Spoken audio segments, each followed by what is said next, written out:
On this show, I have been making a little bit of fun of the fact that the 2008 election hasn't ended. And it is kind of funny to me, the interminable election. But given the actual news coming from Georgia and Minnesota and Alaska, it's sort of less funny than it is fascinating and serious at this point. This is still about 60 Democratic seats potentially in the United States Senate.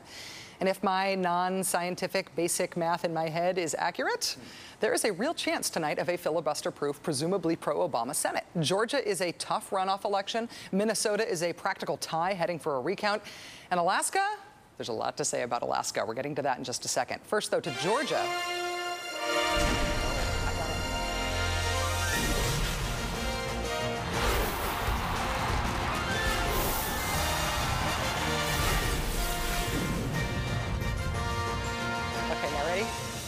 First to Georgia, where John McCain campaigned again today. McCain's appearance came as Georgia's Secretary of State today certified last week's election results. It's official. Neither Saxby-Chambliss nor Democrat Jim Martin broke the 50% threshold. So the runoff is definitely on for December 2nd. Here's John McCain today trying to rally the troops and stave off a Democratic supermajority. I have seen the ability of the Democrats to organize, to get volunteers, and to get out the vote. I have seen it, and you have seen it as well. So we're going to have to get out our vote. I didn't think I would be back on the campaign trail quite this early. Neither did we, but it is nice to see you, Senator. To the Senate race in Minnesota, Republican incumbent Norm Coleman leads Democrat Al Franken by just 206 votes. Today, Franken's campaign filed a lawsuit against one Minnesota county seeking the names of would-be voters whose absentee ballots were rejected. Franken also plans to dispatch 1,250 volunteers, including 250 lawyers, across the state to help with the recount. Senator Chuck Schumer, who heads the Democratic Senatorial Campaign Committee, he chimed in today saying this, quote, "It won't be another Florida." I sure hope not, but it sometimes feels like it. Finally, back to Alaska. Oh, Alaska, there's so much to say. First, score one for lawmakers under investigation as they seek re-election. The Associated Press called the Alaska House race for Republican incumbent Don Young. Now, as for convicted felon and fellow Republican incumbent Ted Stevens and his race against Anchorage Mayor Mark Begich, there are ballots still to be counted. The last time we spoke of this, about 24 hours ago, Begich had a 3-vote lead, having overcome a 3,000-vote initial deficit. At the latest report, Begich reportedly leads by a larger margin, 814 votes now, with 35,000 early and absentee ballots still left to tally. One person who thinks the race will go Mark Begich's way is Senator Stevens' pollster from the primary season, David Dittman. He told the Huffington Post, quote, "I don't think Stevens can come back." Besides inching the Democrats and Barack Obama one seat closer to 60, a Begich win would close one of Sarah Palin's proverbial doors to Washington.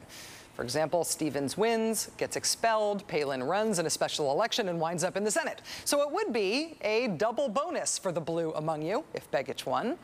How's it going to wind up, at least in Alaska? How did Alaska become the most fascinating political state in the union this year?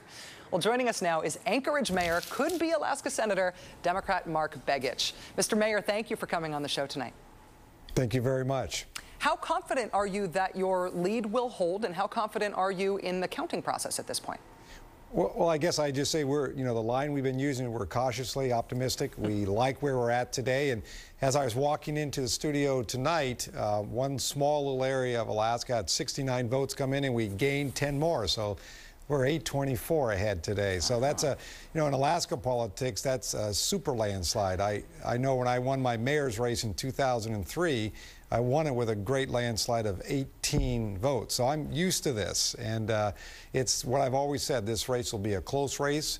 We still have counts on Friday and then again on Tuesday to finish it off, almost 35,000 more votes to be counted. So we're cautious, we're optimistic, but we're feeling like we're moving in the right direction. Is it purely a topographical and geographical Alaska thing that it takes this long to count? Does it always take this long to count? In close races, we have, this third of the vote that came in this time came in from early votes absentee walk-ins, and question ballots. This is one of the largest early vote numbers we've ever seen, almost a third of the voting population. So because of that, I think the system was just overburdened right away with that kind of number. But the election workers are working double time. They're working very hard. We give them a lot of credit. We have great faith in our system up there. It's a paper trail as well as electronic, so we feel very confident.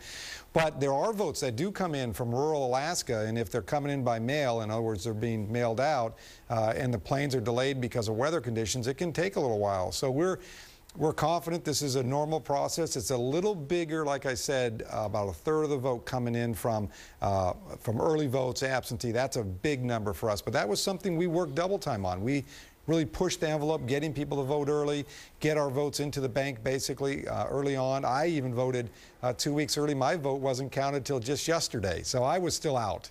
Do you expect that there will be a recount in this race regardless of what the outcome is? Well, I think the number, the kind of the threshold based on what's left to come in, if it's around 1,600 votes difference between myself and Senator Stevens, I'm of course hoping it's in my direction, there will not be an automatic recount. It's about 0.5%. If it's less than 0.5%, it's automatic. It will just be a recount. When they're this large in margins, it's a very difficult thing to change many votes in a recount in Alaska. In the old days, way back when there wasn't this system we have today, it was easier. There was votes that had to be retallied.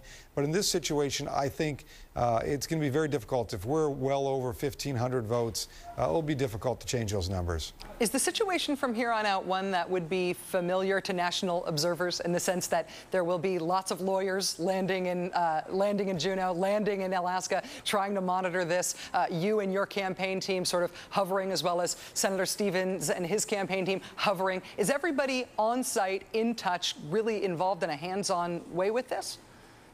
Well, what's been happening, literally the day after the election, we dispatched folks out to, there's 4 regions. We dispatched them out to Nome, Fairbanks, Juneau, and Anchorage, because that's where the vote counts occur, and then they're sent into the central office and then tallied up. So we dispatched people out right away because we wanted to make sure, as they were verifying the question ballots as well as the absentees, that they met all the criteria and that nothing was left out. We didn't want to take anything for granted. But once you've done that process, the recount is a much more formal process of just re-entering and re-examining minimal amounts of ballots. So it's a very tight system after this vote count that occurs. Mr. Mayor, I understand that you have met with President-elect Obama before. Has he offered any help, any suggestions, any advice to you at this point about this?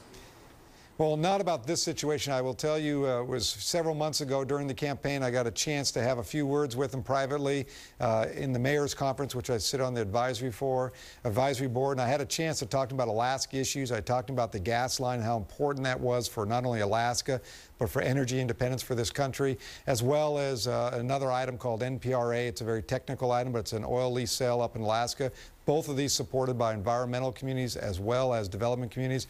Asked him to put them in his energy plan, which he did, and I was very pleased about that. But in this situation, we did have the Vice President-elect Biden call and check in with the campaign to see how we were doing, as well as many other senators. I can tell you that voter protection and election protection activists and folks still scarred by Florida 2000 are sort of on a hair trigger at this point to deploy to any of the undecided Senate races with worry. So your comforting words, I'm sure, will get people to relax for another evening. Mark Begich, Anchorage Mayor, could be Alaska Senator.